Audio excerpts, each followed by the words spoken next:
Cuffs are off, man. Get right. Too many left in these leagues, but I ain't gonna leave. I'ma get right. Get right. Down to the bottom and scratch it for all the. Hey everybody, Adam Rank here. What's up, everybody? It's Marcus Grant. This is AJ Dillon of the Green Bay Packers. I got to give a shout out to y'all at Get Right Fantasy. If you are not subscribed, what are you waiting for? You want to lose your league?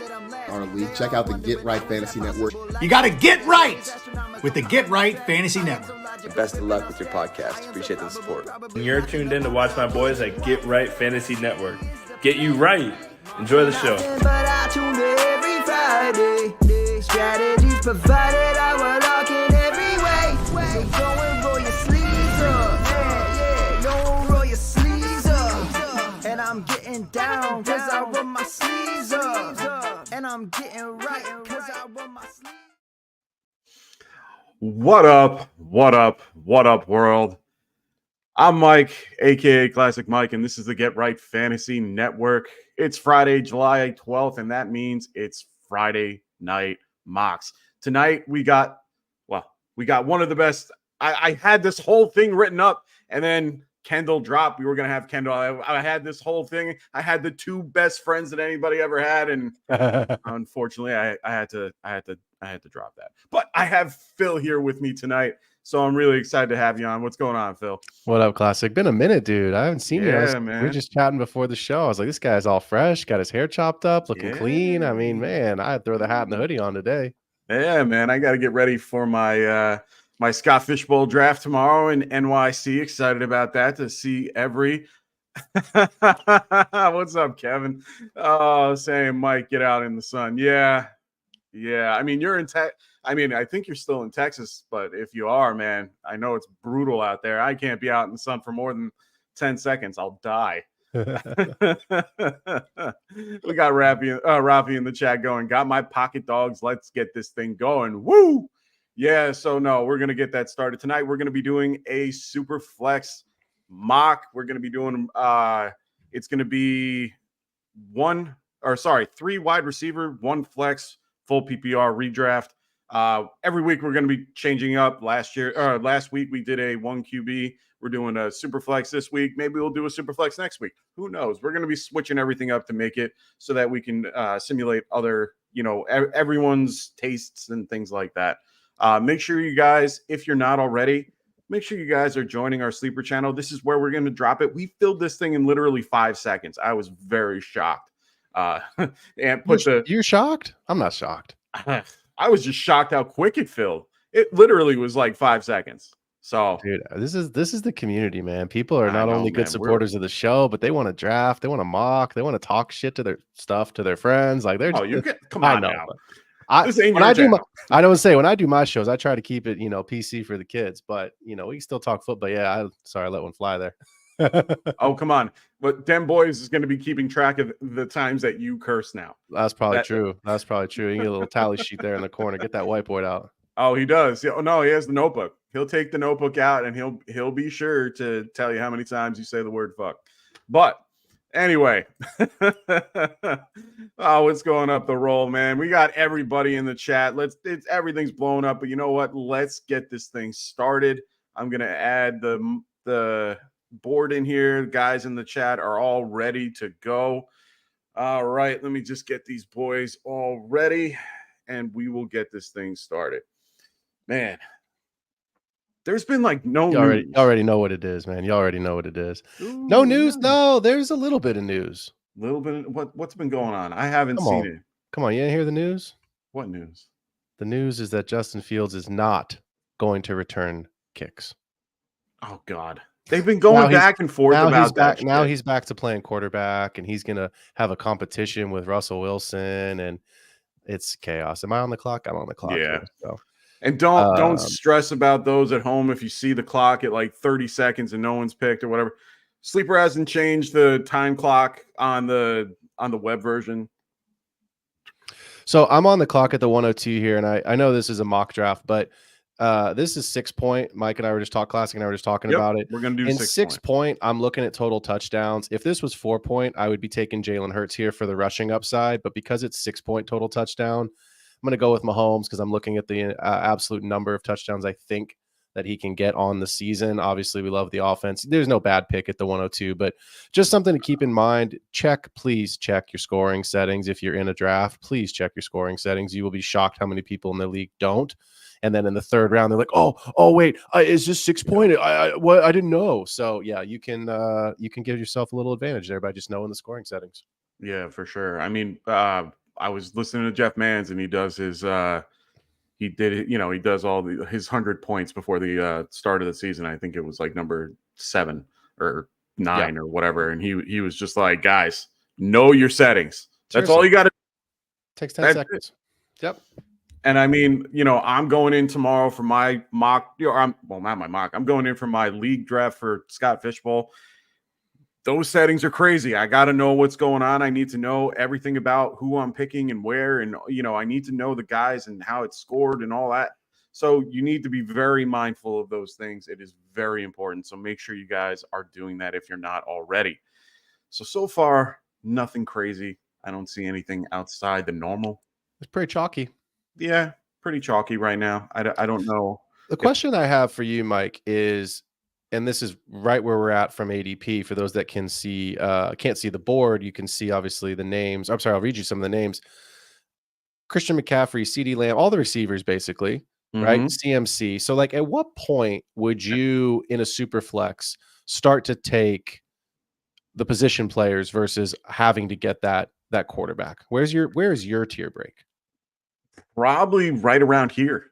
Okay. I mean, this is where it feels kind of fun, where Kyle Murray just went off the board. That's kind of where that's kind of where my tier is. Okay. It could be my tier is probably at Joe Burrow, but that's Kyle Murray is, that next guy that I'm like, if he's gone, time to punt. Yeah, I'm right with you. I think you're on the clock, so I'll chat for a minute here. No, you're good. I already knew who my pick was. Okay. I was going to bring this up. I'm with you with these first 7 picks here. CJ Stroud coming off the board at the 107. To me, that's where I'd go and get Bijan or CMC, one of the top running backs, and obviously start hammering the receivers, because I believe, and we'll see what happens here coming back around, I believe you can grab a Jordan Love in the second round and still get an elite wide receiver. And so to me, that's where I want to go and say, look, I'm going to get some high end scoring, week winning upside with, the receivers, the top running backs, and still be able to get Jordan Love. I think, if my memory's right, Jordan Love was QB5 last season. QB5, you are correct, sir. I mean, Brock Purdy was QB8. So it's like we have the opportunity. I think that's the piece people kind of freak out about. Oh, it's super flex. I have to get 2 quarterbacks. You do, but what are you sacrificing? What are you giving up? So I think obviously if you're in the top half of the draft, grab one of the top passers. But, as we start to get the turn here, you see Bijan, CMC, obviously the CD and Tyreek come. Interesting. Oh, Tyreek's redraft. I got to get out of best ball dynasty mindset here. I got to get into redraft mode for a second. Hey man, redraft, it always screws with people's heads. They always forget. This is redraft season, boys. We are doing it now and forever. We're going to be doing it for the next few weeks. All the way up until pretty much everyone's drafts. We have our mock tournament coming. We have it's going to be starting July 29th, ending with the live stream finale on August 30th, $50 cash prize and a title to the mock draft champions. So make sure you got, oh, wow. I didn't think that this was going to happen. You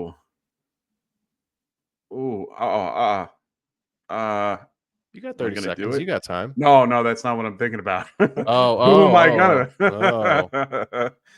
This is. I'm doing it. Yeah. I'm doing it. I had a chance. I'm taking it. Hey, have you watched any of Receiver yet? I was gonna bring it up. The whole reason. I mean. So I was having a chat with Rasta when I did it. Normally I set up the thumbnails and I do everything when it comes to that.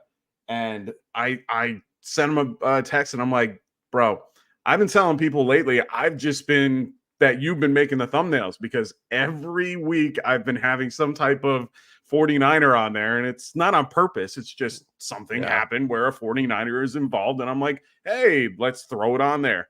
Yeah. And of course, I get to watch that. I've been watching Receiver and getting to watch some of the stuff that happened last year.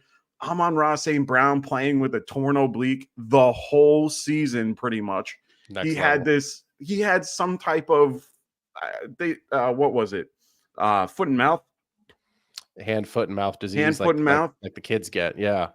And he was like, I'm standing, it's like standing on glass and my hands can barely move. He had a couple of the best games of his career in these, with these particular ailments. They all were showing how much they get banged up and hurt and what they have to do to fix, their bodies and make sure they're ready.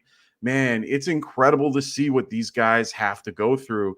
Devontae Adams had a torn rotator cuff his whole, most of it, or AC joint most of the year. Yep. Justin Jefferson had, he went through his thing with the hamstring and then, was spitting blood up on the sideline. I mean, so many things ended up happening in that year that we weren't even aware of. Like, we were aware that these guys were hurt, but we weren't aware to the extent they were saying, like, man, this is tough. So I love these shows, man, like Hard Knocks and, the receiver, quarterback, some of these shows they've got on Netflix now, because that's the stuff people really want. That's the stuff they're excited about. And at the end of the day, you want the behind the scenes. You want to be involved and invested in people's lives. Man, MHJ here. God, I really should. I know, right? But it's also like, yeah, I know. I know like, what to do. Oh my gosh, do I it. take Kelsey? It's a mock draft. It's fine. You know what? Let's do it this way. This will be good for the group because I want to see what this team looks like if I don't take an early receiver. It's very off-brand for me. I'm very much an early wide receiver drafter. Okay. But I want to see what this team looks like here, and if I love it or if I hate it, and we'll find out in probably about a half an hour. But yeah, my thing is just being able to be behind the scenes with these guys is just it's another involvement in the game, right? I mean, Hard Knocks has evolved now to an off-season show. I know your New York Giants are the subject of the what are they calling it? I don't even know what they call it now. Yeah, preseason, off-season. I mean, that's what they call it. Yeah, preseason. Yeah, I gotta tell you, man, watching the Giants, I assume you've seen all of the episodes so far. You're caught up. Oh, well, it's only 2, but yeah. Is it 2? Oh, I thought it was 3. Only 2. Yeah, I guess I've been 3 on Tuesday. I've been binging receiver, so I'm like 4 or 5 episodes. I've been doing both. I've been going back and forth. But did you laugh? Did you cry, or did you just shake your head hearing those conversations about Saquon? Because obviously we know what the outcome was, but watching that now, like, how did it make you feel as a Giants fan? Wow. So when I was watching, it was actually pretty interesting watching that whole ordeal. Honestly, I was a little shocked to hear how everything went. I'm glad at the end of the day how everything kind of worked out, but it seemed like Barkley was disinterested from the get-go. Yeah. Like he called the agent. He was like, dude, like, we want him back. Let him know we want him back. And then he called Barkley, and Barkley was like, yo, what up? Like, yeah. He chilling at the crib with the fam. Hey, and you know what? That's probably what he was doing. He was probably chilling with the fam and just didn't want to, like, who wants to talk to their boss when they're off from work? And, it's like having the boss call you and being like, hey, come on back in, and I'm not going to pay you extra, but you can come back in if you want. Like, no, bro, like, I'm home. Leave me alone. And I know it's business. I get it. I get what they're going through. But at the end of the day, man, I'm sitting here and listening to how he just sounds disinterested. He kept bringing up the points. Hey, I understand you want to be a part of this as a thing, and we want you to test that market for you. We didn't want to put you back on the free agents, on the franchise tag. Yeah. And he's just like, all right. And he's like, oh, just come back around when you guys are ready. Yeah. All right. Like, he really did not seem like he was going to. And I'm guessing in the next episode they're going to show that he probably didn't come back. He didn't probably want. I don't think the Giants tried offering him a deal that made him, excited. Like, I think they just kind of went. Eh. Well, that's what I was going to say is it's Shane. That's how he pronounces it, right? Yeah, Joe Shane. So it's like, it was almost it. I love what you just said about him being disinterested, but that's kind of how I felt of like Shane not really. Look, you're in sales, man. that is your job, is to sell your best players on why this is a winning franchise and why they can be a Pro Bowler and why you can make the Super Bowl, right? And I felt like Shane was just kind of like, hey, man, look, if you want to be here, we want you. But if you don't, like, we don't really want you and we don't really want to pay you anyway. 100%. So don't go to the Eagles or the Cowboys or the Commanders, but go to any of the other teams. Oops. Come to us first. Yeah. And so, like, to me, that was the part watching. It was like, and I don't know, man. Just watching it just kind of made me cringe because I was like, how do you let a player like this get away? Like, what's your identity going to be? And it's not just that he went to the Eagles. It's the fact that you replaced him with, I mean, I get it. You went to Buffalo. You like Devin Singletary. Like, okay, great. But like your production just dropped so much. And so you know this, right? So I used to coach college soccer. I coached at Stony Brook. When I was at Stony Brook, one of the football coaches was Mike DeReese. Okay. So to see Mike DeReese on that show the other night as an NFL scout, because he and I've kept in touch. I just texted him the other day to see him get some FaceTime. I texted him and I was like, dude, so cool to see you get some FaceTime. And he was like, awesome. Phil, what's up? So I'm actually trying to get him onto the Extra Point on my podcast. Oh, that's cool. I don't know what the rules are of like, can he do it? Can he not? But it was really cool to see why they can't. I think it's probably just what he can't say. Oh, yeah. He can't. Yeah. He can't say certain things, but and I won't ask him certain things. But to see him get some FaceTime was really cool, especially like it's a guy that I know and being around. But yeah, man, it was it just kind of made me laugh because I was like, how do you let Saquon go? Like, and the way that Shane's talking about Daniel Jones just makes me think like this is not his last year. No, and right. So here's my thing, and I've said this publicly. I've said it to a lot of people. I'm going to say it and continue to say it until until it actually happens. In that particular clip, he actually said that, we need to do more to protect Daniel Jones. That Daniel Jones, we invested this much money into him. We have to protect him. We have to take care of him. Yeah. And I sat there and I'm like, it took you 5 years to figure out that you need to protect the guy. Like, let's just be clear here. You've only had the team for 2-3 years. Okay, understood. I understand this has only been your burden at, a certain point. Yeah. But at the end of the day, you didn't realize that he needed protection. The line was crap before you got to the team. Yeah. So I'm sitting here like, okay, you're going to protect him. All right. Last year, did you have an opportunity to get somebody? Sure. You had opportunities everywhere. Did you have an opportunity this year? Brandon Ayuk, T. Higgins. Yep. All these big name receivers that you were looking to grab a wide receiver one. Did you do anything? No. I was listening to Justin Pugh's podcast. He just came out with a podcast like during the off season. He was doing this whole thing, and he was like, "Oh, this is what the Giants could do." And he sat there and he's like, "Trade for Brandon Ayuk, a second round guy, a second round pick for Brandon Ayuk. It would be worth it." Blah blah blah blah blah. All these different things, and I'm sitting here like, he's right. Yep. Why not? Yep. And I'm sitting here like, I don't understand what made you do what you did. Okay, fine. There weren't any real offensive linemen in this particular draft. You grabbed 2 or 3 guys in free agency that were value picks that are really, I do like the few guys that they ended up picking up with John Runyon and I can't pronounce the guy's name from the Raiders. So I was happy with those picks. But at the end of the day, I'm sitting here like, it took you that long to figure it out. Okay, so you wanted to go pick up a star receiver. Okay. But what's the one thing that I noticed in that whole process was that in the interview between Romeo Odunze and then Malik Neighbors, I sat there and I went, I'm like, Odunze was freaking the best person there. Yeah. He killed the interview. He was smart. He has if you have 2 guys that are on the same spectrum that are talent-wise around the same, I want the guy that is going to be the replacement for the guy that I'm losing, because you clearly knew at that point you were not getting Saquon back. I have a feeling they knew already. It was already in their head. Odunze would have been the guy to replace Saquon in the way that Saquon is to that whole franchise. Yeah. And you go with the other guy. Yeah. And look what Neighbors is. I mean, Sorry. Look, the talent. No. Go for it, man. The talent is there. I think everyone understands that, but he's the first couple of weeks post draft. He wasn't excited. He seems so those jerseys are heinous. Let's just call the spade the spade. Those red kickback, throwback 100 years. Those are miserable. No, the only thing that I don't like on those jerseys is the pants. Everything else is awful. But everything else is okay. I'm okay with everything else.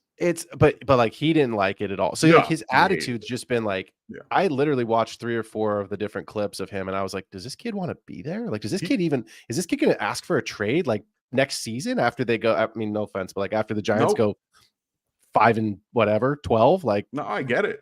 Like you're not wrong. To me, it's like you're in a big market where you're the center of the attention, where the media is absolutely a complete shit show. That's 2 for whoever's keeping count. And clearly I am. And it's like, again, does this kid want to be there? Like, I get it. He wants to be an NFL player. He wants to be the guy. Everybody does, right? But he doesn't. Wasn't like, oh yeah, Daniel Jones is my best buddy. It's not the Breakfast Club like Stafford and Cup. You know what I mean? Like, he's not into it. Yeah, I mean, they didn't know each other like that. Yeah, still, but like, but Caleb Williams. But did you see what happened during the combine with Caleb Williams? He went in with Odunze. Everybody was like, "Oh my God, they're best friends. They're gonna get drafted together. Yep, it could be possible." And then it happens, and you're like, "Holy shit!" Now these two now have they have a connection. He seems so disinterested in the interview. He did not seem like himself. Even Shane said it. Shane's like, "This is not the guy that I saw on tape." He just seems so reserved. And I'm like, yeah, that's because he's lying. That's because one, he doesn't want to be there. 2, he seems disinterested in your particular organization. Odunze was like, dude, I'm here. Let me do it. Like, and he's a leader. He has that swagger about him. And he's a solid player. Why not grab that for your team? And he even seemed like a guy to boost people up. And Neighbors doesn't look like that. He just looks like a guy that's going to just go out there and play. And it's like, okay, great. For him. It'll be out there for him. You know who he reminds me of? And it hurts. You know who I'm going to say. I know it. Yeah, say it. Just say it. No, just say it.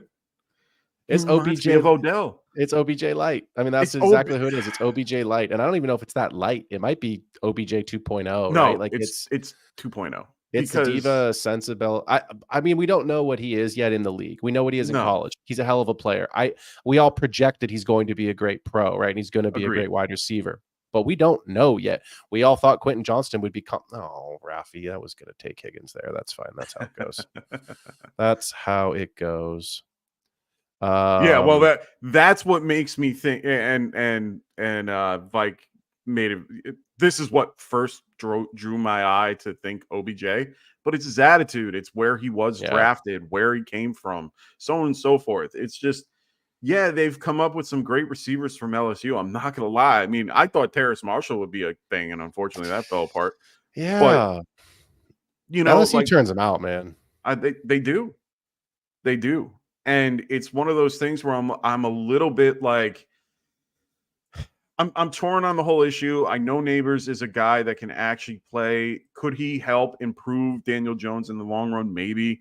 I think our line improved a little bit, but I don't know if it's enough to help him this year. But I do think to circle back on what we were talking about with Daniel Jones being there long term, he's there for another 2 years. It's just I have to swallow that pill. Oh, fuck you, Phil. 2. And I just have to take it. And the reason why is because they're looking to go and grab Arch. It's you think waiting so? for you think that's what they're waiting for? Come on. Eli's nephew. It makes sense. It makes sense. The question I have, because he's a redshirt sophomore. Yeah, but it's going to take. He needs at least 2 years. So this is my question then. If Daniel Jones is kind of that lame duck for 2 seasons, what's the rest of your team look like? Who are you are you drafting offensive linemen? Are you trading? Like, they just traded for Brian Burns, so you've got another piece on defense. You've drafted Neighbors, regardless of whether he wants to be there or not. Mm-hmm. You still need more receivers because, let's be honest, the rest of that is well, true, but it's honestly, underutilized because they didn't throw in Hyatt until later. Wandell was coming off the ACL and still recovering. So they had a few pieces that were out. Well, Darren Waller wasn't himself, and he was just garbage. And we ended up going to draft, Theo Johnson. We had Daniel Bellinger, who I like Theo Johnson, by the way.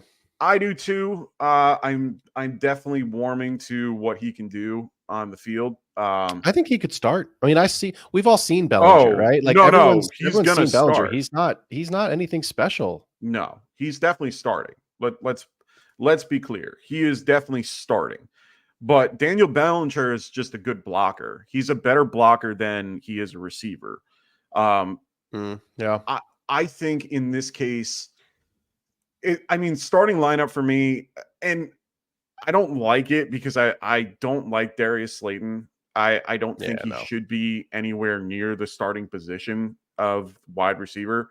But unfortunately, he's going to be one of the wide receivers. It's going to be Neighbors, and then it's going to be Wandell with Hyatt, switching in with one of the two.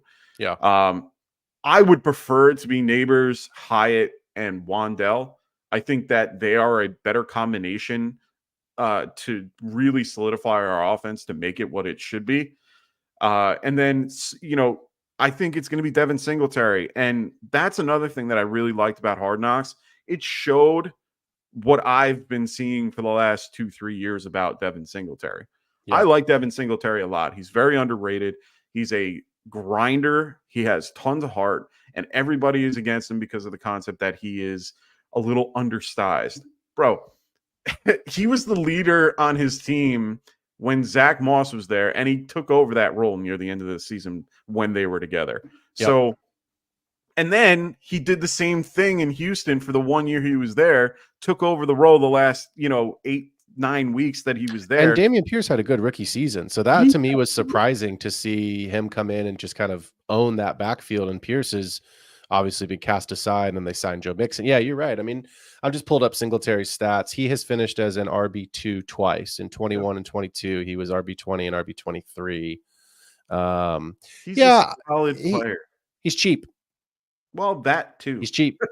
I mean, that's you don't want to spend $12 million a year on Saquon, so you're spending what, 3 on 4 on Singletary? I don't know what his contract is, but it ain't 12. No, but that's what they're doing, and you got a little bit of a glimpse of that during the conversation, and you got to see the guys talking. Brandon Brown. Bean.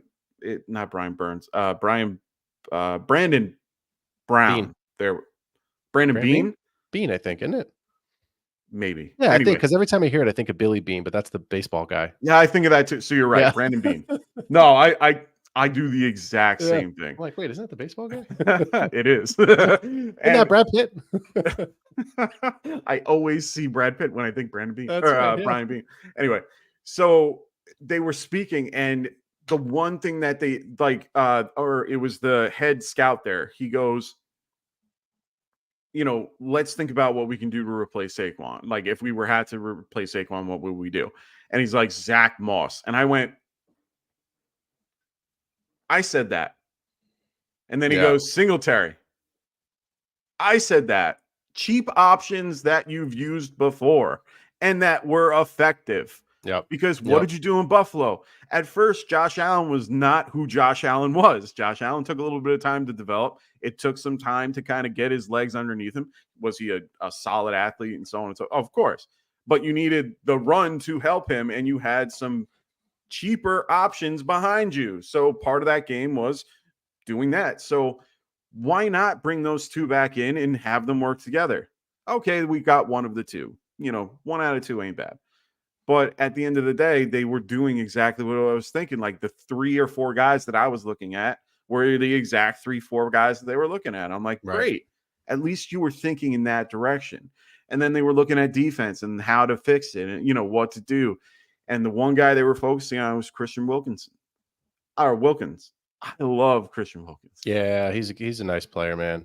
And honestly, it was really, like we were just talking about, Hard Knocks, man. You get to see his personality, you get to see who he was and how he is. And, I knew the player he was. Yeah. I just didn't get to know the person. And, man, that guy, I like him a lot. So it was really a good thing to like see that what they were looking to do, but now it's very clear they want to play a 3-4 offense, 3-4 defense. They want to make it where they have pass rushers. They want to be strong and fast and get to the quarterback. That's what they want to do. Okay, cool. Because they were talking about no corners. Yeah, well, we don't have a corner. We don't. Our corners are shit. You know, and you let go of guys like Xavier McKinnon.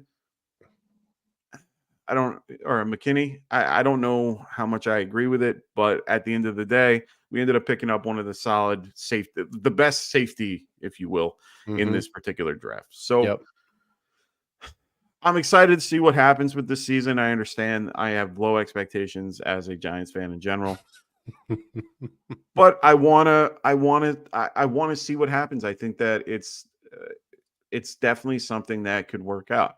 Now, I agree 100% with what you say about like getting to know these teams through the through these shows.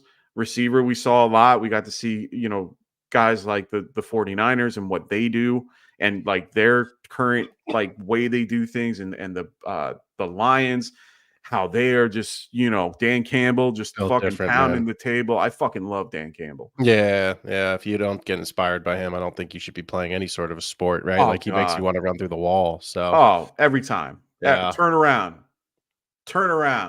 Look at the board. What does it say up there?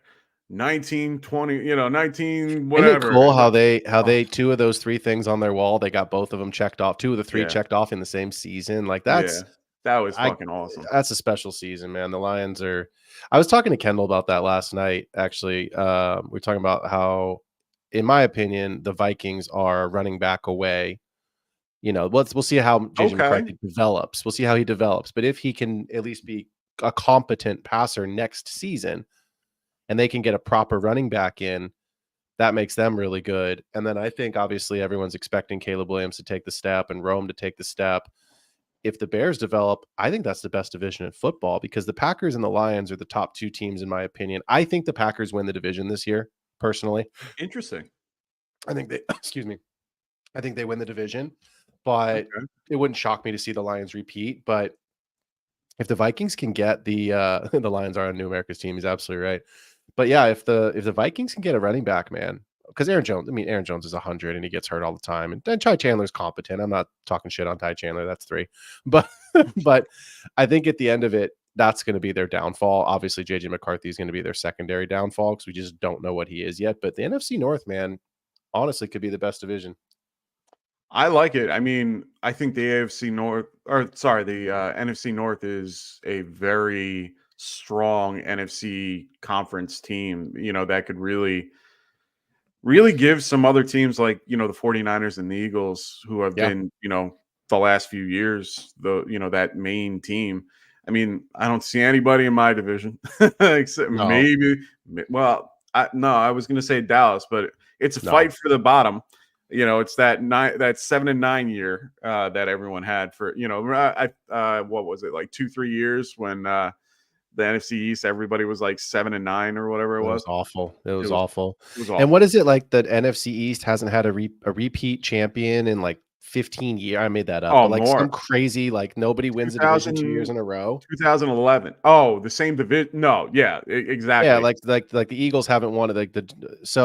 Yes. Dallas won it last year. The Eagles will win it this year. Yeah. Yeah, it's wild, man. We'll see what happens. But I am quite interested to see how who's a team that is in your mind. Who's a team that people are sleeping on? Like last year it was the Texans, right? Like everyone's like, oh wow, like we expected them to get better, but we did not expect them to get to the playoffs and win, right? And like make a serious run. And now obviously the Texans are probably favorites to. I think they're favorites to win that division. So who's this year's Texans, or who's a team that you like that you're like, I think they could do something quietly? That's a good question. I mean, the offenses that I love are Atlanta, Detroit, and Houston. And if we're going to take Houston and Detroit out of that equation, I guess it would have to be Atlanta. I'm pretty in on Atlanta with Kirk Cousins there. I really think that Kirk Cousins is somebody that can be he is the key to opening up that offense and making it what they are, like what they could be, or what they were looking for the last couple years. And I think he has that ability because they have a very underrated defense. Their defense is scary good. And I Yeah. don't think people realize how good they truly are. So for me, it's probably Atlanta because of what they have on offense that can just all they need is this one quarterback. I mean, it's scary because Kirk Cousins reminds me of Matt Ryan in his prime. And I know that seems weird because they were both kind of at the same time, but you know what I mean? Like he has that feeling about him, and he is that type of player too. He likes targeting. He has no problem targeting the tight end, and liking an athletic big tight end with a with solid wide receiver group. Things like, and then a fucking monster good running back. Guy I took at 1. I took him as the running back 1. Now I have a question for you about Bijan. Yeah, I took Bijan over CMC. In what? In this draft. Oh, in this draft. Oh, sorry. I didn't. Oh, yeah. Oh, yeah. I don't have a problem with that. No, well, and here's my question to you. And I'll build it up for it. So every year, the running back position, you have never seen the same guy more than once. I think it's only happened like once, and it was like years ago. And normally the 101, or normally there's what? Out of 12, how many make 2.7. 2.7 running backs repeat as RB1s. Excuse me, 3.7 RBs will repeat as RB1s the next season.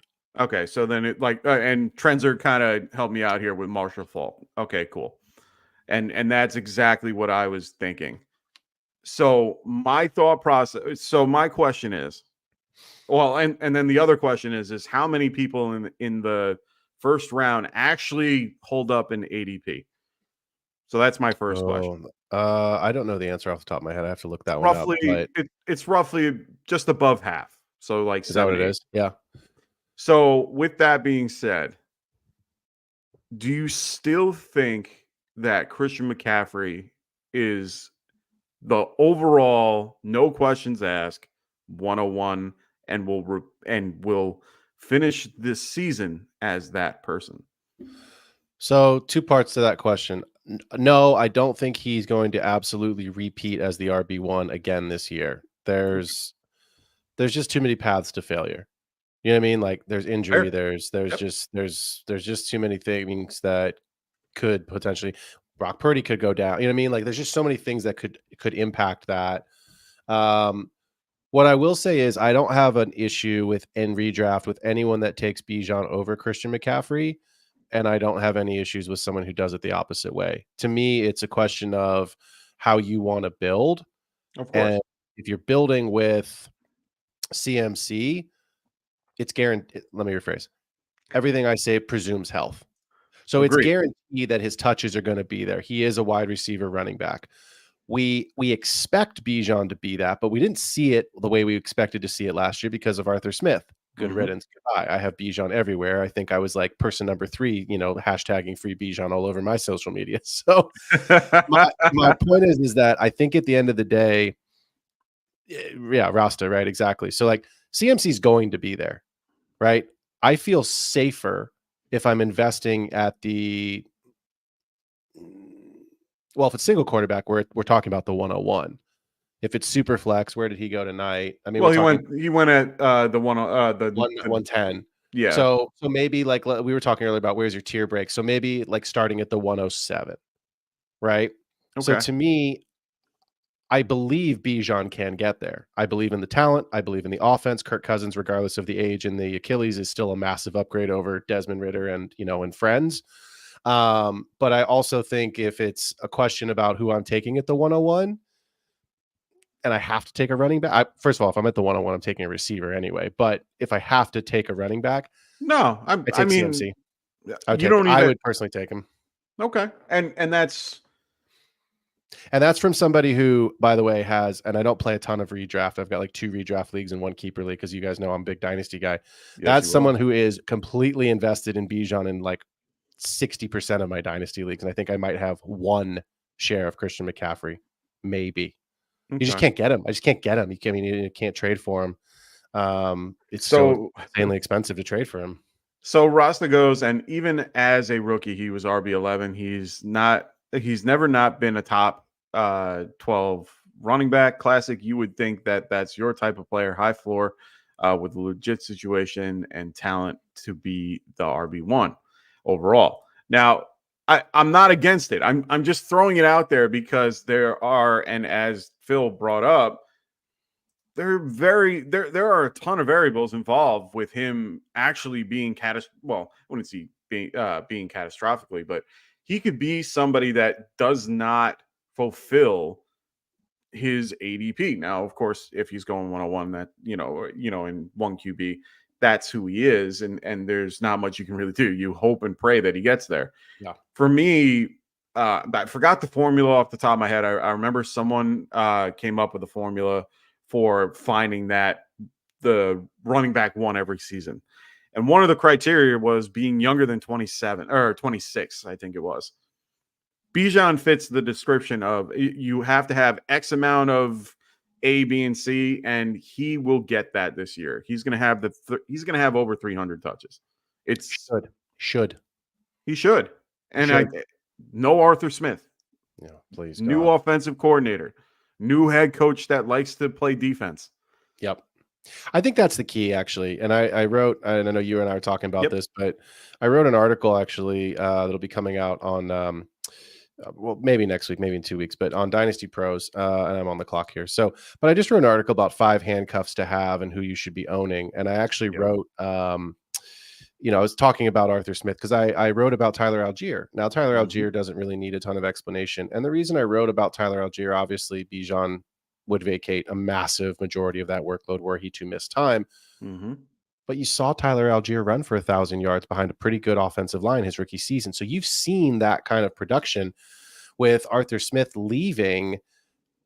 I think that shift should go 65, 70% towards, market share in terms of carries towards Bijan.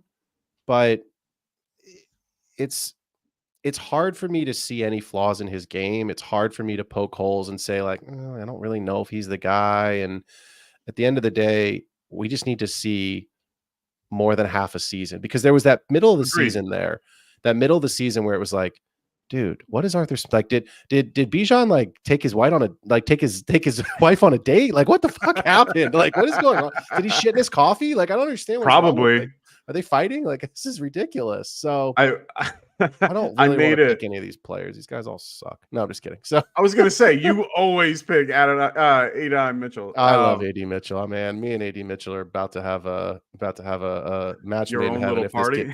We might. I'm not. This kid, I'm telling you what, this kid to me, he just got passed over.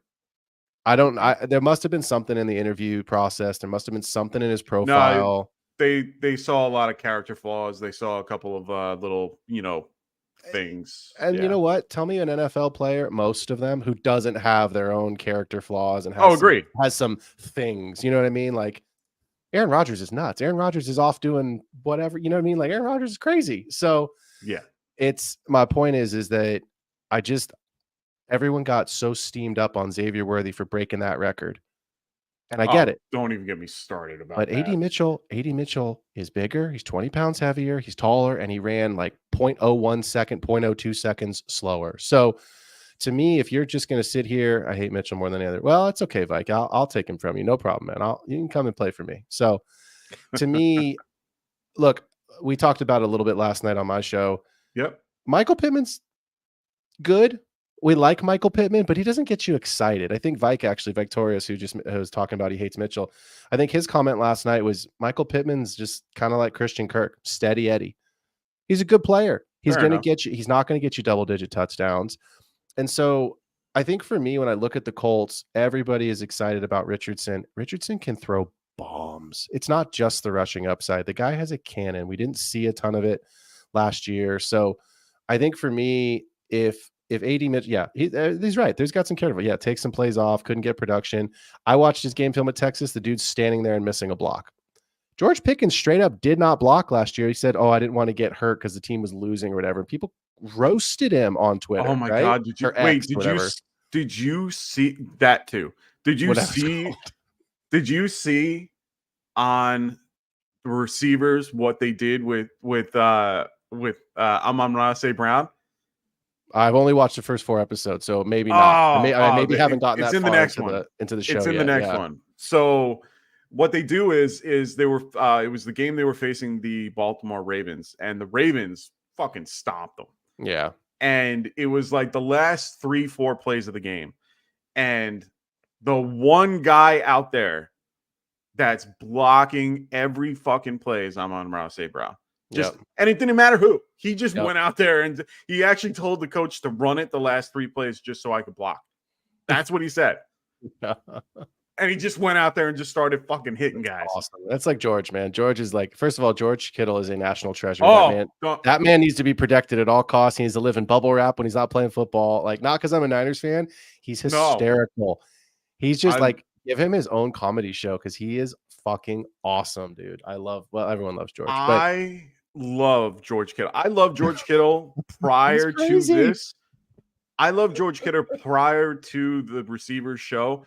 This guy is exactly he is just positive energy at all times. He could be in the shittiest of moods. Yep. But he is fucking just positive energy, just positive everything. His wife is awesome. Like, I mean, my wife's awesome too, but they are just good people. And is she listening to you right now behind the door or something? No. She's like peeking in like, you better fucking say I'm awesome. Don't be talking about someone else's wife on this time. No, I know she listens to me. No, but all I'm trying to say is that, I mean, they do well together. They are really good together. And the thing is that he just has this energy about him that he's just very positive. And I just love it. Every time I see the guy, he gets hit. Oh, I got hit in the dick. Yeah. Oh, fuck you. He's like, fuck you, Harrison. It's like, he's funny, man.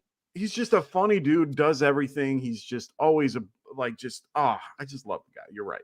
Rap him in rap. Comedy at its finest, man, for sure. Well, that too. He's just a funny, all-out dude, man. And he always is trying to build people up. He's not trying to, beat anybody down. Oh, you are frozen in a smile, and it's hilarious. I am? Yes. Oh, here, I'm moving all around. You can't see me? No, it's hilarious. You are frozen in a big old smile. I wish Can you hear my voice? Oh, I can hear your voice and everything. All right, well, screenshot it. I want to see it later. So I gotta find a way to screenshot it because it is fantastic. Hold on, I'm doing it right now. At least I'm smiling and not like picking boogers or like farting or something on the show, man. Dude, it's fantastic. Anyway, it's just fun because I can't see. Oh, now it's like resetting to try to like help you out. Anyway, so we're almost done with this. We have been going on for quite some time. We've done 14 rounds. It's been fantastic. I'm enjoying my team very much. I'm actually pretty excited drafting from this spot. There you go. You're back to normal now. Okay, yeah. And I've never really drafted. I haven't really had a lot of drafts from the 9 hole. Usually I've been drafting a lot in like the 1-2 where you are currently. So I'm actually quite happy with the build that I had today, considering what I did. I kind of went a little off cuff with a lot of the wide receivers that I usually go with. I'm very happy with it. Yeah. Very happy with it. Yeah, I mean, it's interesting. I want to talk. We didn't really talk about the draft. We were kind of just having the Giants variety hour for 30 minutes. No, you brought it up. It wasn't me. I was totally feeding into it, so it's all good. But yeah. I mean, I know we don't talk about our teams. Obviously, this is about everyone else. But I want to make this comment for folks that did see, because I told you at the start I'm gonna do something I don't normally do. I started obviously with Mahomes, and then I got Kelsey early. To come away with Debo, Smith, and Reed, and then late stack with Worthy as my 4th receiver, like, to me, I'll be honest, it's a mock, so I didn't really care that much, but I was nervous still of like, what is this going to look like? Am I just going to hate this team? Mm-hmm. And I don't. I don't. I mean, I never draft a ton of running backs. I mean, it's also 14 rounds. If this was a real draft, we'd probably go another 3 or 4 rounds, right, to get to our Yeah. 15, 16, 17s. But point being is, at the end of the day, if this is when we ended, there's going to be a ton of running backs on the waiver wire, injuries, etc. But I'm just I want to peep the board real quick, because I know we Go like to ahead. talk about some other folks' teams and just kind of see if there's some builds that stand out to me real quick. Yeah, I mean, we had them boys going with a quote unquote zero QB build. Yeah. Going a little bit later with Aaron Rodgers and Matthew Stafford. I don't see anything else that's kind of standoutish.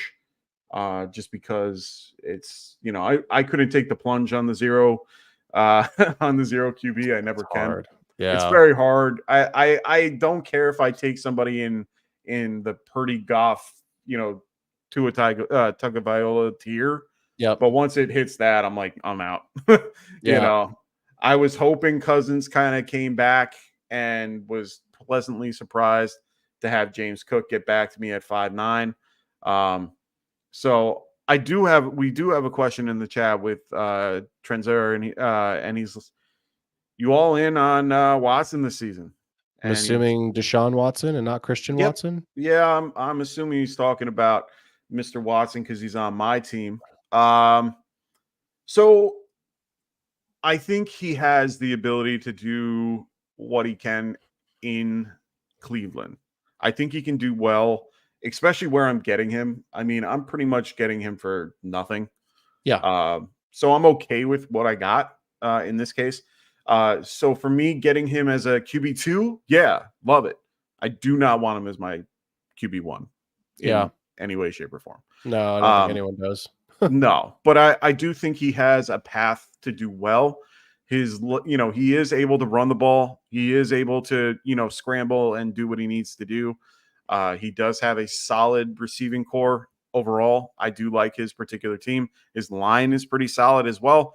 I hope they get Nick Chubb back, and I hope everything kind of works out. Their defense is solid.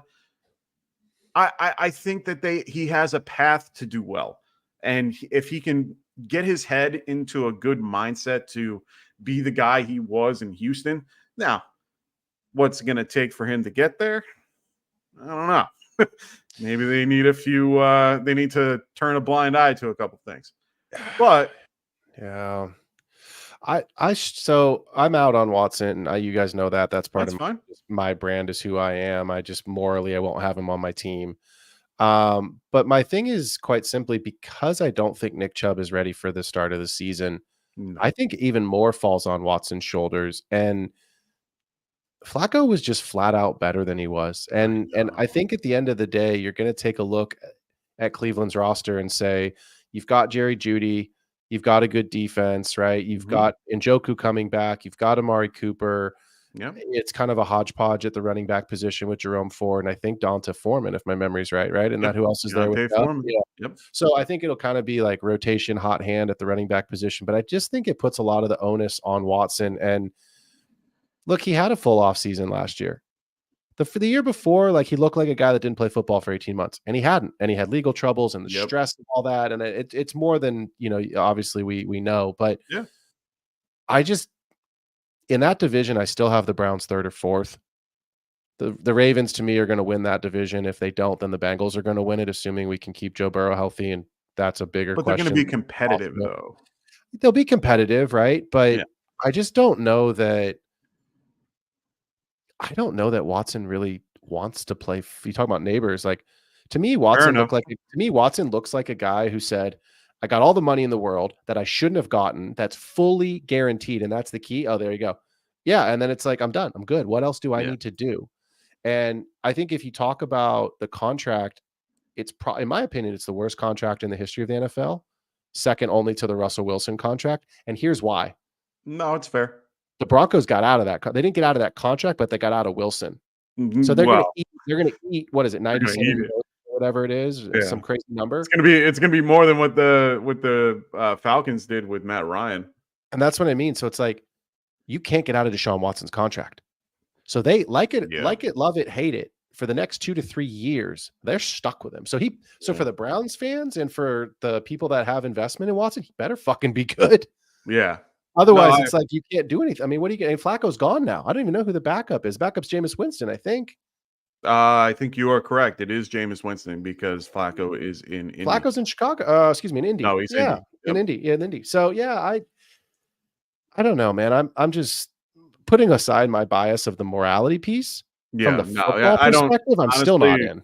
Yeah, I get you. Yeah. So we got Y Prime here going. How do you guys feel about Jerome Ford? Overall, I don't mind Jerome Ford. I think he's an awesome steal in drafts. I think he's somebody that you should be targeting. Wilson did in the 10th. That's about where I would, 9th, 10th. I have no problem reaching on him because of Chubb. And honestly, Chubb coming back, could he be ready week 1? He could. He only got hurt week 2. He got his surgery, I think. I got to look back, so don't quote me. I think he got the surgery right away, though. I think that was part of the issue. He held for – they needed the swelling to go down, so he waited until, I think, October. And then after October, he had to get a second one, and it would have to be 3 months after, which would be January. And from January, it's a 9-month recovery. So he would be back in September, technically, at the earliest, mind you. Yeah. Now, he is doing, workouts and so on, and they're trying to get him back and all that. Could he be back week 1? There's a probability. He did take a pay cut. Remember, he did take, they did say, hey, we want you back. They didn't grab anybody but Deontay Foreman. They didn't draft anybody to replace him. Yeah. So overall, Ford is a solid play for me, or a solid pick for me, because of the concept of what he could do in the first 4 weeks at the very least. He is somebody that will be involved, even if Chubb is on the field. He will be involved. So I do like him a little bit, and for the price you're getting, he's great for 0 RB.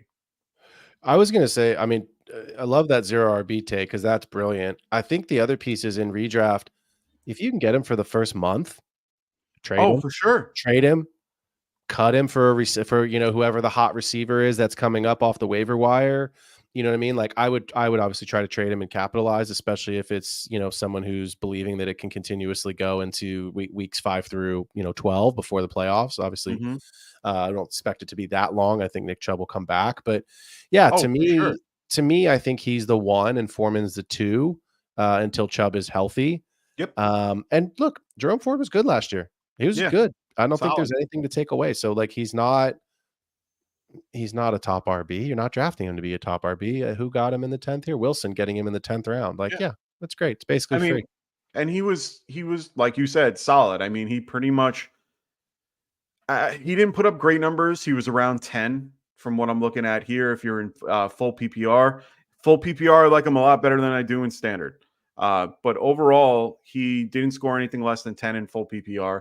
He's not as much used in the passing game as I thought, but he did have a 6-catch game, 7-catch game here and there, but nothing outstanding to me. So honestly, I do like him, like I said, for the 0 RB, but like you said, they're gonna ease back Nick Chubb and they're gonna have him be a part of it. Like, he's there for a reason. They paid him. They gave him a huge contract prior to the injury. They understood that the injury happened early and it was nothing he could do. It's part of the game. I've had this thought, actually, especially the last week or two, as we start to get into, I mean, obviously it's summer of best ball, but as we start to get into some of these, mock drafts for redraft, I've actually thought Jerome Ford could still be relevant as kind of the first and second down back. And then Nick Chubb could end up being, I know Nick Chubb doesn't catch passes. Nick Chubb could be the short yardage goal line back. Try to ease him back in, keep him healthy. He's going to pound the rock inside the 5, inside the red zone, but especially inside the 5. Watson runs, but it's not prolific like it once was, and it's not, it hurts, right? So to me, I think it's interesting to see how that usage is. If we're talking truth, it's a backfield that's pretty ambiguous. I don't know that I want a lot of parts of it. I don't want to be overexposed to that backfield. So I think Wilson's, since we're talking about Jerome Ford, you look 1 pick above in the 9th round. To me, Zach Moss, not sexy, but on paper, he's the guy. Sure, Yeah. Chase Brown is there, and like we don't know what that's going to be, but on paper he's the guy. So to me, I think you look at Jerome Ford as, can I get something out of him the first 4 to 5 weeks? Can I hopefully capitalize on a trade to sell high? And if not, I think he's still going to be involved, you know. And look, injuries happen. If Deonta Foreman goes down and all of a sudden it's just Nick Chubb and Jerome Ford, then his value, you know, at least stays the same. So Yeah. yeah, he's an interesting player. Yeah, I do like that. That backfield is very hard to distinguish at this point. I do think all three are going to be involved in one way or another. Deontay Foreman is just not going to go away. He is somebody that is relevant. He was a starter in Chicago for Yeah. quite a few games. So Yeah. I think they are going to use them in one way or another. I think they're going to try to do Ford and Foreman in the first 4 or 5 weeks of the season to try to ease back in Chubb, like you said, maybe a goal line guy. But who would I rather have as a goal line guy, Foreman or Chubb? It's going to be Foreman. Foreman's twice his size, and well, not twice his size, but he is a bigger back. I prefer him, over that. So Yeah. we'll wait and see, but it's definitely going to be interesting. I was going to get that. I was but going to yeah, go to Rafi first because Yeah. let's change teams and go. So he goes, I really like Ladd, but I feel Palmer is so overlooked, and you're not wrong. What the fuck is going, or what else is Herbert going to throw to? So you're not wrong. So who in that particular on the Chargers, which receiver are you higher on out of the three? So for redraft, I'm gonna say Ladd still. I agree Palmer is Okay. completely overlooked. I Here's agree. why I like McConkey. At the end of last season, you saw Keenan Allen sit down in the zone coverage a ton. Oh yeah. And I think that's the role that Ladd's going to inherit, is kind of that slot role where he can sit in zone coverage, where he's going to be able to, he's not an X receiver. He's not going to go win on the outside, take contested catches to the house. Like, that's not his role. And that's okay. He's not a field stretcher, but No. I think with the way that the Chargers are structuring their offenses, obviously they want to run the ball, but can they? Right? Jim Covington was on the show a couple months ago or whenever he was, and I think that was his comment, was like, they're not good enough to run the ball yet, and they're not going to be winning a lot of games, so they're going to have to throw. Right? So you can sit here and say, "Oh, Herbert's never going to throw the ball again." Bullshit. No, he's going to throw the ball, and I actually think he's going to be throwing the ball a lot more than people expect, because they're going to be losing games. You have to beat the Chiefs twice. You're not beating the Chiefs twice. So my point is that I think Ladd's going to sit in the zone. I think he's going to get a lot of short coverage, a lot of easy targets to soak up. Do I think he's a double-digit earner? Probably not at the start of the season, but it wouldn't shock me. Take him 8 weeks.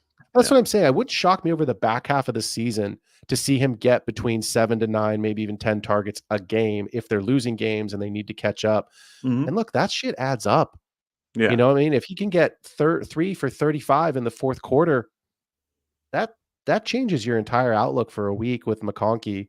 I have them ranked McConkey, Palmer, QJ. That's just how I see it, and I won't rank it differently until I see QJ do something other than drop wide open catches and run over the Gatorade cooler. I need to see something. So that's how I see it. How do you see it?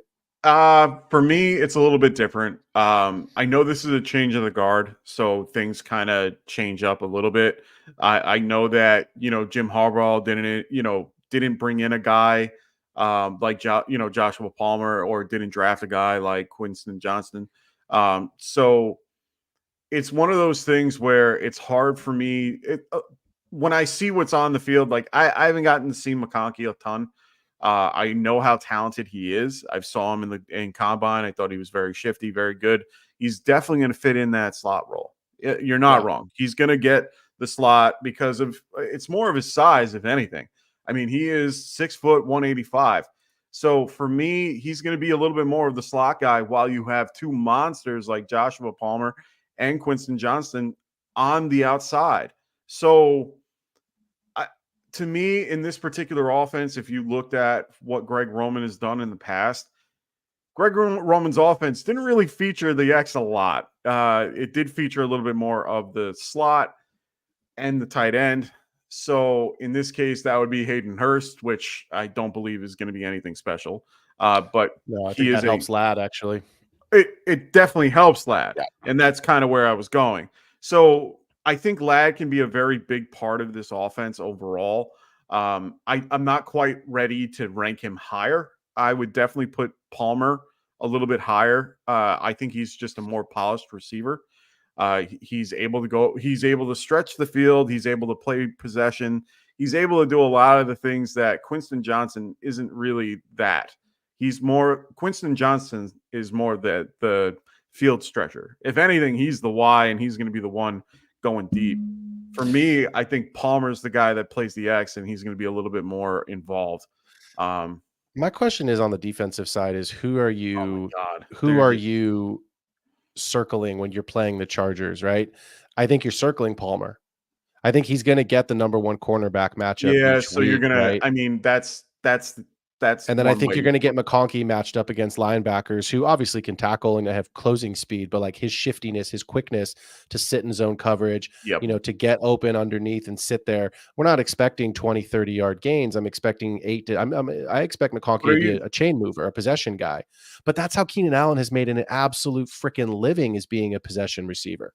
So to me, he's a bigger player. He's a different player. He's probably a Hall of Famer, right? And if he's not, it's a good. He's certainly a guy who's just. They're different body types. Their way they play different. and stuff. So I mean, I can understand it to a point. I just have a hard time putting a guy that is one, a rookie, two, coming in playing without knowing Justin Herbert at all. At least these two have had an opportunity. With Johnston and Palmer, they have some relationship, and they've done well together. Joshua Palmer had a very good season playing with Justin Herbert when Mike Williams went down. I mean, I can see a little bit more coming from Palmer overall. I mean, if you look at his stats in PPR, he didn't play a good ton of the season last year from week 9 to week 14, but week 15, 11 points, 10, 11 from there. He had a couple of games prior to that, even with guys like Keenan Allen and Johnson there, and he was still scoring 12 to I think the lowest he scored was 5. So he's not a world beater. Not saying that's what I was just gonna say. As we kind of put a bow on this, I don't expect any of the guys to be over 1,000 yards. I think that's a pipe dream. I just pulled Palmer. They're all wide receiver threes. Exactly. That's what I say. Palmer's best season was in 2022. He was 72 catches for 769. He's never eclipsed 5 touchdowns. So I mean, I think it's. In a full PPR league, I want McConkey because, again, it's the possession. In a half PPR, I think maybe you can talk me into Palmer, McConkey, and it's a much closer discussion for sure. So Wilson brings up Chark. I don't think Chark's involved as much as what people might think he might be. He's not the player he was on the Jags. Old, isn't he? I'd have to look. I think he's getting older too. He's probably 28. Has to be. Yeah. I wanted to get into that Y prime, I think, that you had up, because that's a good one. Which one? This one here, these 3 must draft. So I wanted to go into that. Yeah, let's do it. Y prime saying, who are the 3 must draft players in half PPR and 1 round 2 through 8 sleeper? Okay. What are 3 must draft players? Okay. Half PPR. For me, I mean, I'm going to take the top guys out because the probability you get them is you only get 1, maybe, right? If that. And most of them everybody knows. So, all those guys are pretty normal. McCaffrey, Bijan, top 3 receivers with Lamb, 4 receivers with, Lamb, Hill, Jefferson, and Chase, and Brown, all those guys. Half point PPR, I usually aim more towards the running back. One guy is probably, one guy I target everywhere is James Cook. That's so funny. That was one of mine. Okay, I have a different one. I have a different one in mind, but I'll let you go ahead. Give your James Cook take. Yeah. Hey man, James Cook at the end of the season just took over that particular role. He is the RB1 there. I don't care that they drafted Ray Davis. Ray Davis is a great handcuff just because of the concept of what he's going to get when he when and if that happens. He's a young running back at 24 years old. Yeah, he's slightly undersized, but the guy has. If you ever watch the game film on Buffalo and watch James Cook run through that line, man, he can run right up the middle. He can run outside. It don't matter where he goes. He can still play anywhere on that field and do whatever. For me, and he's involved in the passing game too. So That's for his all, biggest trait. that's his huge. I mean, he averaged what 4.5 catches a game. Well, and remember this, it was a 20, I think I did the math on it earlier today. It was a 44% target share has been vacated by, Well, the by Stephon 241. Diggs. Yeah. Yeah, Steph Diggs and Gabe 241. Davis. Yeah. So I mean, those have to go somewhere. They have to go somewhere. I think they have to be divvied up, between Keenan Coleman and the new receiving core that they now have. Yeah. And Shakir and everybody else, Kincaid, Knox, everybody. So I mean, James Cook will get his, but he is definitely somebody that is going to be consistent for you every week. The only thing that you have to be aware of is he's not going to score the touchdowns that you might think. He is on a progression of possibly getting more, but he's going to definitely you're going to have some of those weeks where you're going to be like, damn it, because Josh Allen's going to get it. So, but he is definitely a guy I like to target as a solid, steady RB2.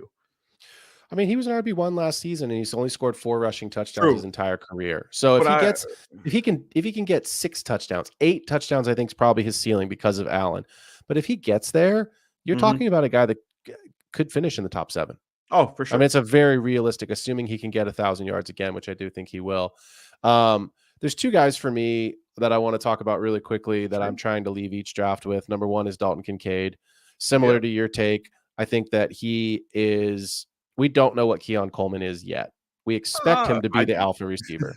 Well, but I'm saying we expect him, but look, he's a rookie. It could go south. Fair. It could not work, right? What I do think is I really do believe that Dalton Kincaid has the potential to be a Travis Kelce type. He could be the wide receiver 1 in that offense. Okay. I see it because we know what Khalil Shakir is. We know what Curtis Samuel is. We've seen it for years with those guys. No, well, yeah. They're not going to be a wide receiver alpha. Give me the targets. Give me the ball. Keon Coleman, we expect to be that guy, but until we see it, we don't know yet. So to me, Kincaid, he wants to be himself. He doesn't want to be. He is himself. Remember that. He is hysterical. I love the kid. You talk about personality. That kid oozes personality and upside. Yeah. The other player that I really actually think we need to be talking about that we haven't talked a ton about because of last season is Jalen Waddle. Okay. Everyone is forgetting about Jalen Waddle. He's a guy that had a tough season last year. Tyreek's still in the building. But if you look at what Waddle's stats were over the last couple of seasons, this is a guy that finished his rookie season just outside the top 12. He was wide receiver 8 his second year, and then he plays 14 games last year, finishes as wide receiver 34. And everyone's saying, oh, what a terrible season. He still put up 1,000 yards. Yep. In a horrible season, in a shortened season where he doesn't play all the games. Well, I think if he comes back healthy. He missed 3 games, and the 2 of those 3 were at the end of the year. Sure, but my point is that he did still. I mean, I'm agreeing with your take. Yeah. I'm just trying to make you understand. Like, he only missed the last 2 games of the year when it really didn't matter. And it wasn't sexy. And I think that's the problem is people expect Miami players, especially when the guy that gets, it's his week to go and pop off. And they do, right? Achane can get you 30 points. Tyreek can get you 30 points. I mean, these guys can win you weeks. I think to me, Waddle is a player who we know he's good, but he's just falling for whatever reason. You see him going at the literally in this draft here at the back of the 4th. That would never have happened last year. So I'm in on Kincaid, I'm in on Waddle, and then the last player that I'm trying to leave all the drafts with, and I can't believe this happened, at the 608, Mark Andrews. Interesting. Mark Andrews is the wide receiver 1 in Baltimore. He is, I know he's a tight end, but he is their wide receiver 1. Of course. Yeah. He was, I think last year, I have to look. He was out for like 4 games. Yeah, but he was, he was averaging, the guy was averaging before 70, he went down.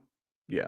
He was on pace again. I think Mark Andrews has the real potential to be the overall tight end 1 this season. That's how I'm projecting him. I actually project him and Kincaid to be tight end 1 too. Yeah. That's how I have it in my rankings. I think he projected for average of I think it was 8 targets and 6 receptions. And Baltimore brought in, Tez Walker as a rookie. Okay, I like Tez Walker. I do a ton of study. Obviously, I'm a big dynasty guy. So like in dynasty, yeah, great, throw him on your bench. But he's not someone that's taking targets away. So you basically have the same receiving core. OBJ's out of town. Bateman is always injured. We'll see if he can actually make a comeback or not. I like Bateman a lot. I like Bateman too. The problem is the best ability is availability. He's not always available. So to me, it's still Flowers. It's still Andrews. And look, Derrick Henry's a monster, but Derrick Henry don't catch passes. Keaton Mitchell's coming off of an injury. So if you're asking me who's gonna, come in that's really gonna change the complexion of that receiving core, the answer is nobody.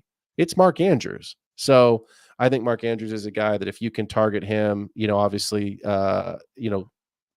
I think he'll probably go higher when we get to real season. But the 6th round for Knight for Shaw Dog, that's a heck of a pick right there. Yeah, for sure. One of the other guys, I know it's another running back, and normally that's the guy I look for because I like having a good stable of running backs. For me, it's Rachaad White, and I know that a lot of people don't agree with it, and it's a lot to do with little aspects about White, but honestly, man, this guy last year did pretty well overall. He was very solid throughout the season. And he came up real strong during the middle. He took over the particular role over in Tampa. And if you really look, they didn't really do much to do anything this year to kind of they didn't draft a running back behind him. They didn't do anything crazy. They have Sean Tucker. Huh? They drafted Bucky Irving. Oh, yeah. He doesn't really matter to me. He doesn't really scare me, honestly. For a guy like White, I think they already do have a good amount of weapons there with what's his face with Mike Evans, Chris Godwin. Actually, I should switch it from White to Godwin, to be fair. Godwin's one guy that I really like a lot. And he's moving back to the slot. And well, that was why. Because he's moving to the slot. Yep. And they're going to use him a ton, and he's going to be heavily involved. So another guy I like is, you did ask about the, in this case, where was it? 2nd to 8th round sleeper. I wouldn't say he's a sleeper, but he's a guy that keeps falling everywhere. I missed out on him. Where did I miss out on him? Right about, I went for Dell instead of Godwin, hoping maybe he'd get back, but honestly, man, solid last year. He had a rough middle of the season. He had, a couple of 3-point games and so on. But I missed the sleeper part of it. So I'll say this as kind of my. I think in rounds there are no sleepers in right. Yes, yeah. In rounds 2 through 8, you're not hiding value. We're gonna call them value guys. I'll say this value. I am really excited for the Arizona Cardinals running backs this season. I know you're big on I'm really big on him. I'm real big on Trey Benson, but I'm also big on James Conner, and I'm big on both of them because of Marvin Harrison Jr. Because the Cardinals, once they lost D-Hop, they didn't once Nuke was out of town, they didn't have a field stretcher. They didn't have somebody like Christian Kirk was gone. Hopkins was gone, right? So there really wasn't somebody like Michael Wilson. Teams were basically putting 9 stack the box. Kyler was out, and when Kyler's back, Kyler's a running quarterback. He's a mobile quarterback, so you don't have that field stretcher. Trey McBride's a fantastic tight end, but he's not a field stretcher. He's a tight end, right? Wilson is though. Mike Wilson can stretch that field. He's a guy that I like a lot. And that's my point. Is now you have a Michael Wilson who can. He may not be the best player, but he can at least run and open the space up. He's big. He's huge. You have a great. We expect to be a generational talent in Marvin Harrison, and maybe he will be. We don't know yet, but we expect that he will be. But we do know is that he's going to go vertical, and when he does, that's going to open up running lanes for Trey Benson. It's going to open up running lanes for James Conner, and so I like that 1-2 punch. So again, it's not sneaky in rounds 2 through 8, but I think if you're looking at the 101 here, getting James Conner as your RB2 to pair with Johnny Taylor. I think that's a fantastic RB2 because that's probably Connor's going to miss time. He always gets injured, which is why I like Trey Benson, right? But I also think if you're looking at, a full healthy season for Kyler, I like those Arizona running backs because of Marvin Harrison and what he should bring from a vertical threat to at least keep defenses honest. And that should open up some running lanes for the guys. Agreed. One guy I like a lot in these like rounds that it gets a ton of value and kind of slept on a little bit is Terry McLaurin. I It's like him a lot. it's hard, man. I know. I'm out, but tell me why you're in. I mean, honestly, it's really just Jaden Daniels. I mean, Yeah. I honestly think he can open up doors that, Sam Howell couldn't, even though Sam Howell had a pretty good season last season. I do think with them bringing in guys like Eckler and drafting guys like Ben Sennett and a few other, key pieces to that particular offense that they added, and Lane Kiffin, I said his name wrong. Cliff Kingsbury. There we go. Kingsbury going there. Yeah. And they're going to focus on defense. Yeah, with Dan Quinn and all that. But Cliff Kingsbury is somebody that can definitely make it work for Terry. And I think Terry is going to be that guy. Terry is a phenomenal, talented receiver. He just hasn't had that guy to unleash him yet. Yeah. This is his best chance to be what we've it's always a chance. expected It's a him risk. to be. It is. But he's been falling. And I but know I'm interested to see what happens next year. Yeah. With Daniels taking that second year leap, hopefully, and then obviously, 100%. I think Terry's going to be 28, maybe 29 next year. He's not young anymore. He's going to be 29 next year. 29, yeah. So he's getting up there. Yeah. But yeah, man, it's redraft. Exactly. You just need him to be good for the first part of the season.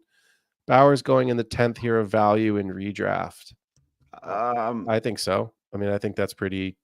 At the end of the day, you have Devontae Adams. You have Jacoby Myers. I really don't think Michael Mayer is going to be more than a blocking tight end. I mean, they're going to use a lot of 12. I think so too, but well, who do they have as a third receiver? Brock Bowers. I mean, that is the third, right? So, and I think you're right with the 12 personnel. Bowers could line up off the edge of the line. I mean, he could line up in the slot. Like, I don't know that he's going to be connected to the line every single time. Mayer, I think, will be, especially down in 3-point stance. But yeah, I think you're going to see Bowers used as kind of a hybrid role. I think it's an interesting hybrid wide receiver tight end role for him. The question to me is who the quarterback's going to be, right? Because now I'm reading that they're giving Minshew and AOC even reps in camp. Like, well, they're doing that for a reason, and it makes sense because I understand pick a guy, and I get that take. Give him the reps. Yep. Give them both the reps, because God forbid if one goes down, you need to have everybody working the way that they need to. Yeah. Aiden O'Connell to me just seems more like the guy that they're looking for and to develop. And as much as this might be, it's one of those things where I think Adams is going to have this say at the end of the day. I 100%. Think he's going to be the guy going, hey, this kid looks good. Let's go. Like, they did well together last year. It's not like they had a horrible season, but he's not the greatest guy, but he can still sling the ball pretty well. I think it's going to be Aiden O'Connell. I could be wrong. I tend to grab him a little bit, but I also sometimes grab Garner. I kind of diversify it. But I mean, the answer to the quarterback question is Shedeur Sanders next season. You know what I mean? Like, look, Antonio Pierce was head over heels for Jaden Daniels. I think Shedeur is a poor man's Jaden Daniels unless he takes a big leap this season, because he throws the ball well and he's mobile.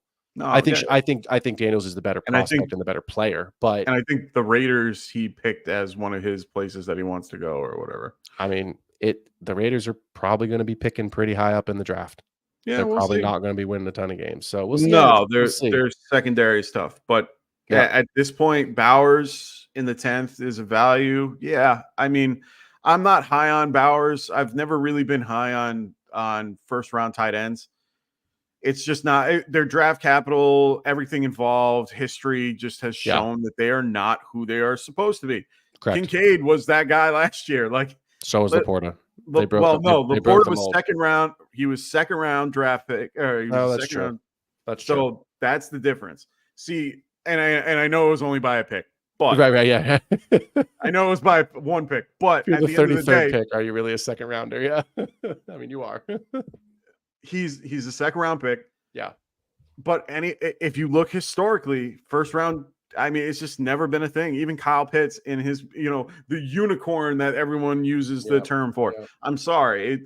I can't be behind the guy. I understand he's an incredibly talented tight end. I'm not taking that away from him, but he's in a shitty situation with this type of quarterback system. I mean, he has 2 QBs that are probably in the lowest tier you could possibly be for a QB. And, I list my QBs in 3 tiers. He's in the 3rd tier, and he's at the bottom of that 3rd tier. So we'll see. I'm not really there or sold on him fully yet. I do think that he might be something later in the season, but he's definitely not going to win you weeks in the first 8. He's not. But I don't know if we'll get to his comment again later. But Vike Torres has another comment later saying, is the gap between tight end 1 and 6 really that big?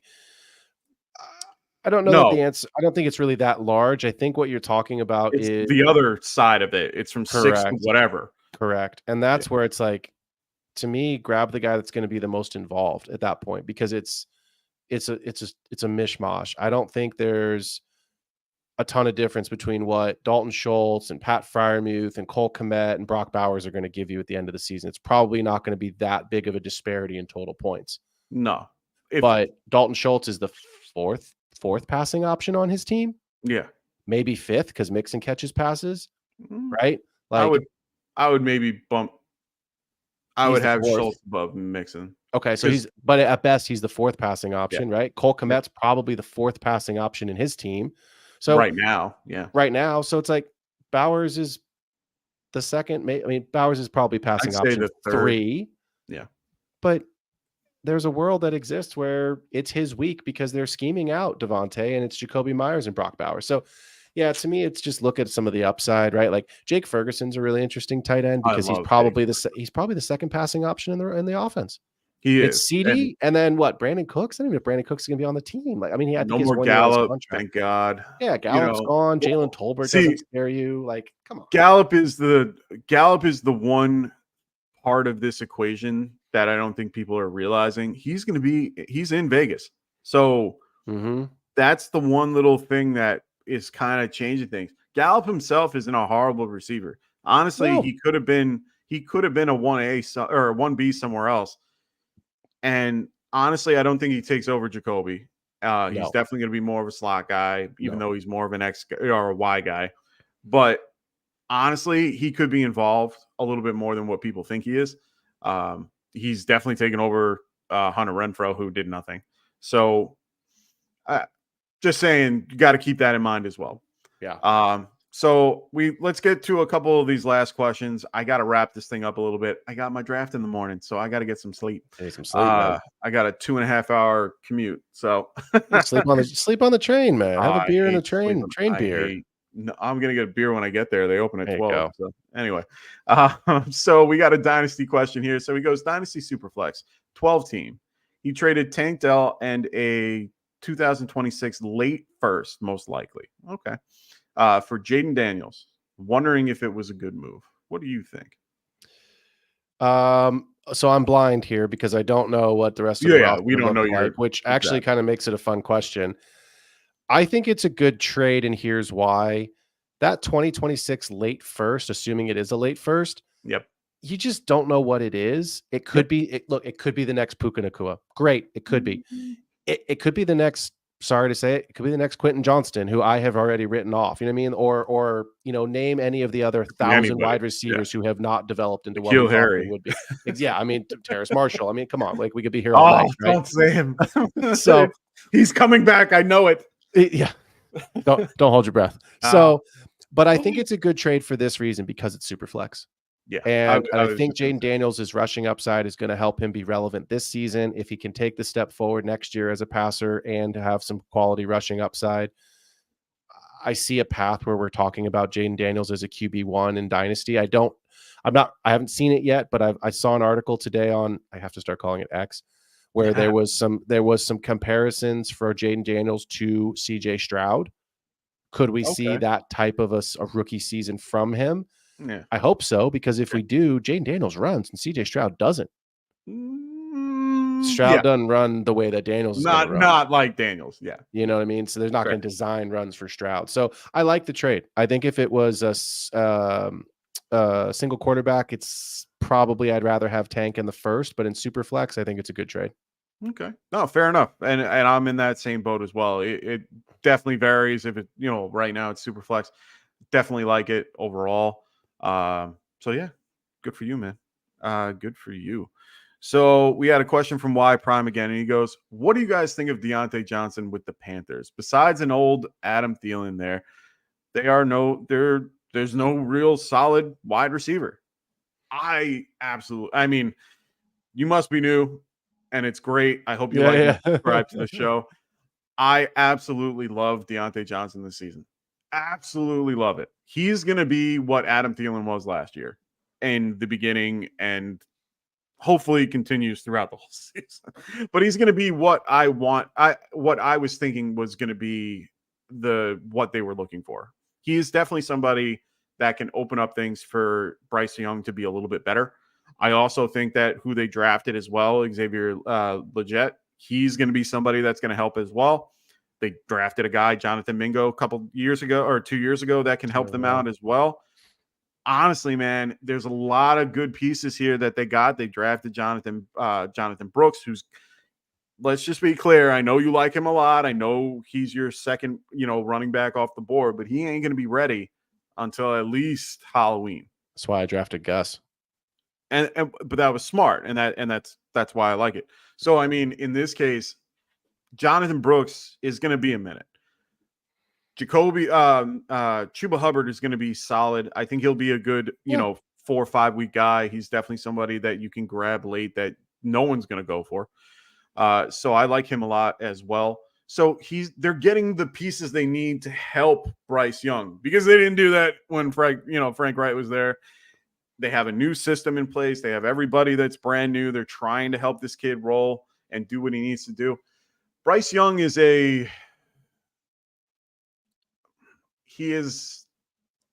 small. No, he's not.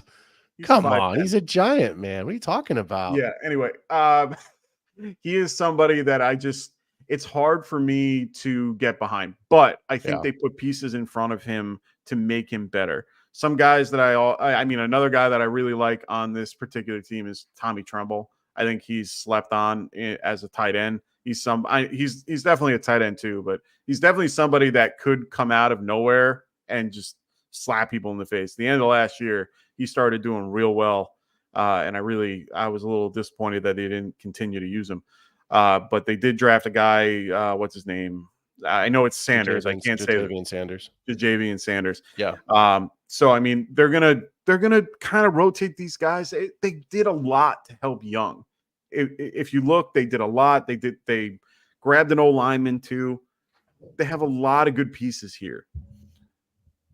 I think Deontay is what's going to help them the most. I think his ability to he's one of the best route runners in the game, if not the best. He can get open, and he has separation better than most wide receivers on the field. He's up there with the Devontae Adams. I really do like Deontay Johnson a lot this season, and he is very underdrafted. He went in the 9th round. You can get him late, and he can be your wide receiver too, essentially, and especially in full PPR. I like him more in full PPR than I do in half, but he can still do well in half. Yeah, I think that's the key. Is in full PPR, he's better, but I think at the end of the day, it doesn't really matter that much because he's a possession guy. Yeah, he's a chain mover, and I think that's what Bryce Young needs. And Legette is a field stretcher. Mingo's a field stretcher, but I think Deontay should. The interesting piece is like Thielen and Deontay Johnson are kind of similar. For me and what they do. I think Deontay Johnson, obviously younger, better, just an all-around better player. Obviously, Adam Thielen was pretty good in Minnesota, but that's not recently. He's a younger Thielen. Yeah, I think the key, I'll just wrap it up because I know we're getting close here. Yep. I think Deontay Johnson's key this season is going to be volume. Oh, for sure. How much volume does he get? Because I still don't expect the touchdowns to be there. But I think he can volume his way to a back end wide receiver 2, probably more like a wide receiver 3 season in my mind because of the lack of touchdowns. But I think he can volume his way to a flex spot, starter on your roster, on your weekly roster. Oh, for sure. And as you saw where Shaw Dog got him, I mean, he got him as his wide receiver 5. That's solid value for what you're getting. Yep. And he's definitely can be a wide receiver 2, like you said. Yep. Volume is key. Just want to get to Ray's question really quickly here, because I know Sure. we kind of keep 4: Stroud, Hill, Eckler, Barkley, Mostert. To me, it's I'm not keeping Eckler and I'm not keeping Mostert, so I would keep CJ Stroud, Tyreek Hill, Barkley, and then obviously Ayuk. And I would keep, and I wanted to say, this is why I pulled the question, I would keep Ayuk regardless of where he is. It's looking more like he'll be in San Francisco this season, but it doesn't matter. Ayuk's still a good player. Bet on the talent. Think about it this way: even if he's not, where would he go? Washington. And then he's with the guy that he'd work well with, and he'd go to the Commanders. And I said that months and months ago when I thought he would go because of the connection from Kyle Shanahan to Washington. Yep. So not that it wasn't the Jane Daniels was like the cherry on top. It was more the Shanahan can do business with the Commanders. They could call them the Commanders. So yeah, we'll see what happens. Hey, they have a petition out to try to get him back to the Redskins. I know, which is wild, man. Hey, man, I love how they do all this stuff to try to change the name, and then all of a sudden they want it back. No kidding. I get it, man. I get it. Either way, we have the draft board out. Just make sure you guys take a look. It's also most of the time I know that Rasta keeps it in the description, so check it out if you get a free minute. Let me just get us back up here. Ooh, I don't like that view. Whoa, I don't like that view either. There we go. Sorry, it takes me a minute, and I'm getting tired. So it's 12:30 here on the East Coast. So for me, we're gonna wrap this up. I got my live draft for Scotty Fishbowl tomorrow. Also, make sure you guys, if you haven't already, check out Underdog Fantasy for best ball. I mean, they have tournaments all over the place. Make sure you guys are checking out the Scotty Fish satellites. If you're looking to get into Scotty Fish next year, if you're top 500, you're gonna get a spot. So make sure you guys are getting into those satellites.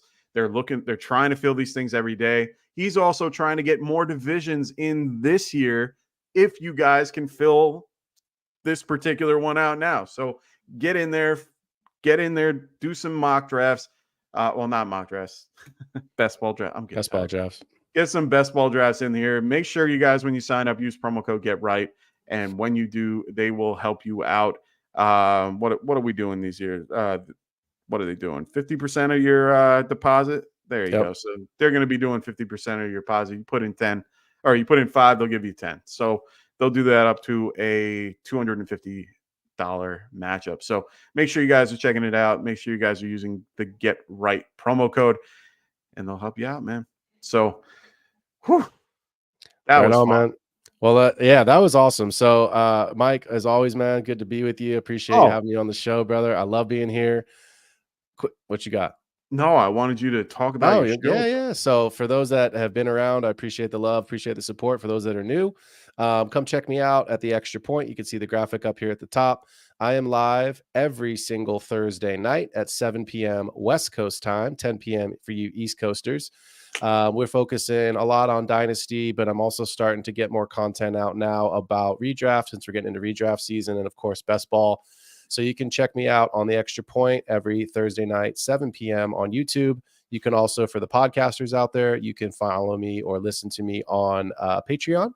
You can also listen along on Spotify. So I am on both. And then we'll be putting out a couple of short videos, actually a lot of short videos over the next couple of weeks as we get into redraft season. And then I'm doing a series right now where I'm going to be breaking down all 32 teams, individual videos, going through the fantasy relevant players, ceilings, floors, outcomes. So if you're interested in a specific team, be sure to subscribe to the channel. And between now and the start of the NFL season, your favorite team, or at least the teams you're interested in hearing about, those videos will be coming out as well. So the Extra Point every Thursday night, 7 p.m. And make sure, if you haven't already, and he did mention this before, but he didn't mention it here, make sure you guys are checking him out on Dynasty Pros as well. He is now a writer for Dynasty Pros. So make sure you guys are checking him out over there, and make sure you guys are following his stuff over there as well. Appreciate that. Hey, man, I can't wait to read it when you get that out. I'm going to be like, subscribe. It's It's on X. If you want to go, I won't put it out until it's published, but I'll be putting the stuff out through X as content starts to go live. And she's gotta be in your draft tomorrow. Yeah, I was gonna say I'm I'm gonna meet the editor of Dynasty Pros tomorrow with Faith Evans. Really excited to meet her. But also make sure you guys are checking out Kendall over here at the Fantasy Football Tavern. He's doing some great stuff every Wednesday night, I believe.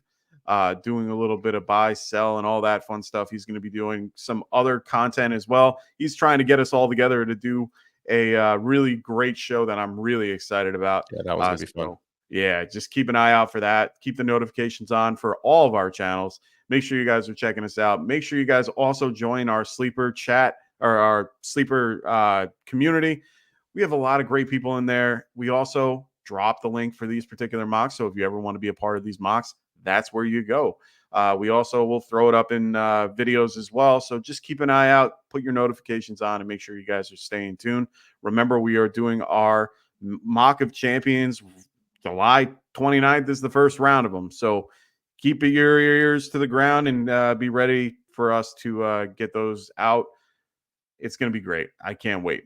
So, all right, I'm tired. I'm out of here. I hope everyone has a wonderful rest of their night. I hope everybody has a wonderful weekend as well. Be safe.